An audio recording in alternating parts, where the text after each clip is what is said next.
Welcome, ladies and gentlemen. Alien Romulus has test screened recently. It has done 2 test screenings. It's taken me a really long time to confirm that all of this information was legitimate. Obviously, I tried to verify my sources.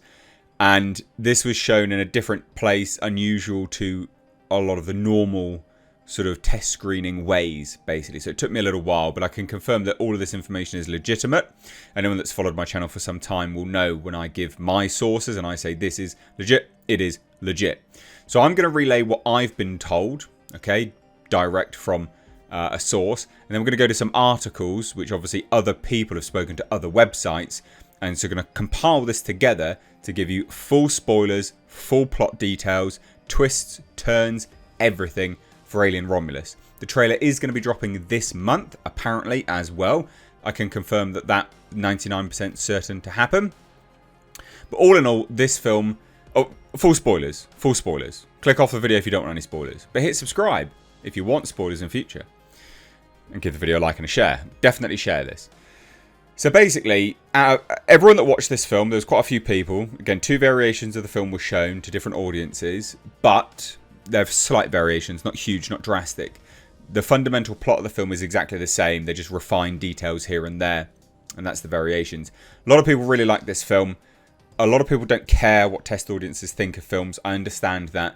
But some people do. So I think it's important to say that a lot of people rated it as excellent. A lot of people rated it as very good and good. So they were high ratings for the film. People thought it was a good film all in all.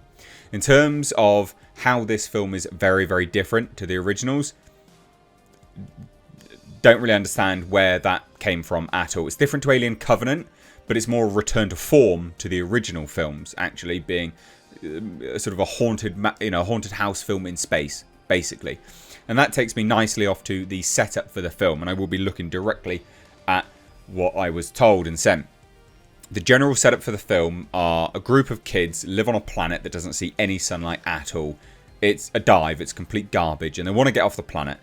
So basically, the main female protagonist, Spainy, has a synthetic brother, David Johnson's character, and because she lost her natural family, as a child, and basically grew up with this synthetic.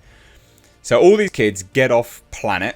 And they end up on the Romulus space station. So that's where the name Romulus comes from. But they end up on the Romulus space station, which is an abandoned Weyland-Yutani space station. Essentially, when they get there, they're first attacked by a horde of Facehuggers. Like it. Very nice. Pretty standard alien fare. You know, lots of Facehuggers, people getting killed, etc. Most of what happens is really just in service of making the movie basically pretty similar to the original, which I like. I like the sound of that. There are a whole bunch of twists in this film as well. But basically, their aim is they hijack a ship from their planet to get to the space station. So that is pretty interesting.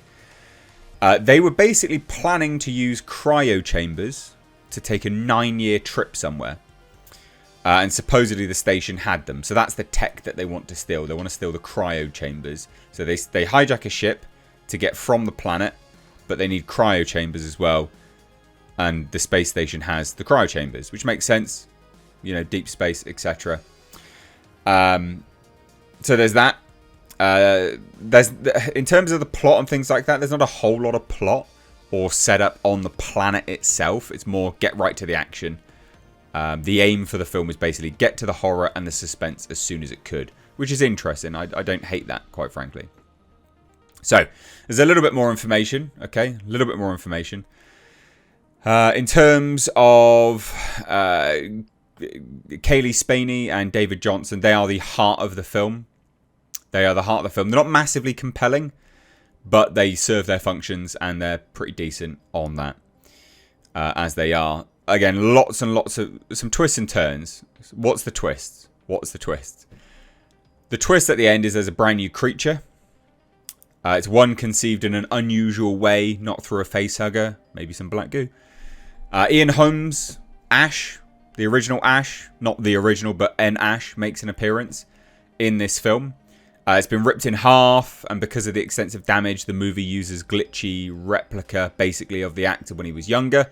But it does seem to be voiced by him. Obviously, that actor is dead, so it's either impersonation or it's AI. But apparently, it was pretty good, actually. I would say. Right, so the CGI for the final creature, because that's pretty big. The creature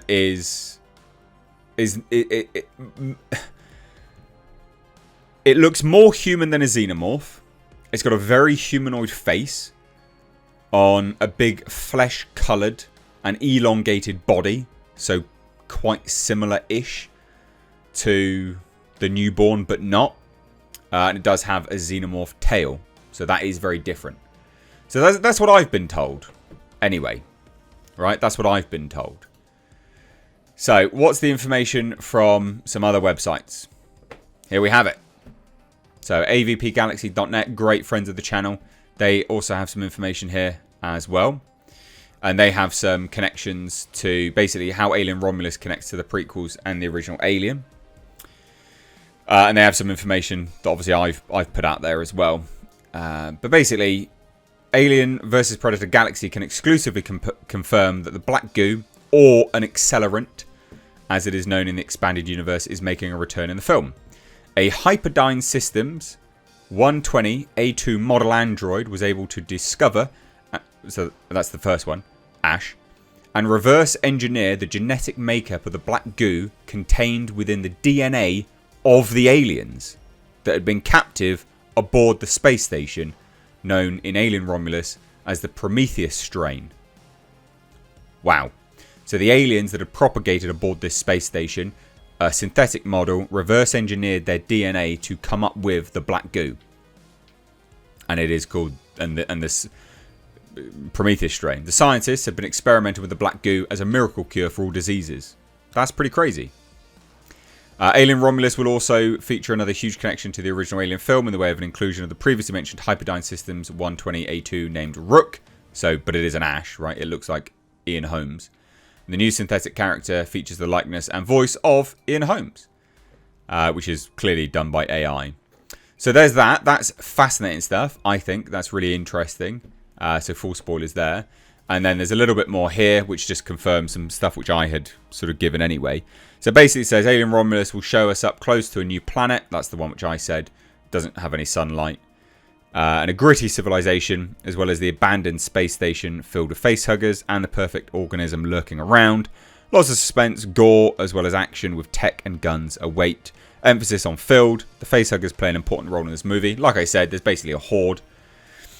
A group of scavengers depart their home planet for an abandoned space station, Romulus space station, aiming to steal equipment, cryo chambers, unleashing baby Xenos, facehuggers, and the fearsome Xenomorph in a gory battle. More chest rips, stunning visuals, staying true to the franchise's essence with some twists. Yutani space station contains several cryo chambers of Xenomorphs. What purpose did they serve there? Many secrets await, and that the purpose they serve is because the android was experimented on them, basically. So the Romulus space station is described as circular, funnel-shaped, and was once a bustling research facility before something happened. We know what happened. They reverse engineered it and it all went to shit. Leaving it behind for years. Not only that, according to our sources, or this V-Scooper sources anyway, Xenomorphs infested the place on their own with new versions of them that are more ferocious and intense. Alien Romulus will introduce new forms of more ferocious Xenomorphs, chestbursters, and facehuggers. That's basically what I had said anyway. The society Rain and Andy come from do not like synthetic androids very much, and there's more to this dynamic explored in the film's plot. So there's that. Aesthetically speaking, the planet they came from is described as being industrial grit. This will be a dramatic contrast to the more pristine aesthetic of Prometheus and Alien Covenant ships and environments. So there you go. There's a pretty well-rounded group of information there from my sources, other sources, and friends of the channel, avpgalaxy.net. So there's a lot of information. This sounds great. This does actually sound very interesting. I'm intrigued. Genuinely intrigued. So there are connections to the prequels. They are still canon. The black goo is in it. We got a epic alien at the end, apparently. Fleshy, more human-like. potentially an experiment. What do we think? Let me know down below. Take care. Bye-bye now.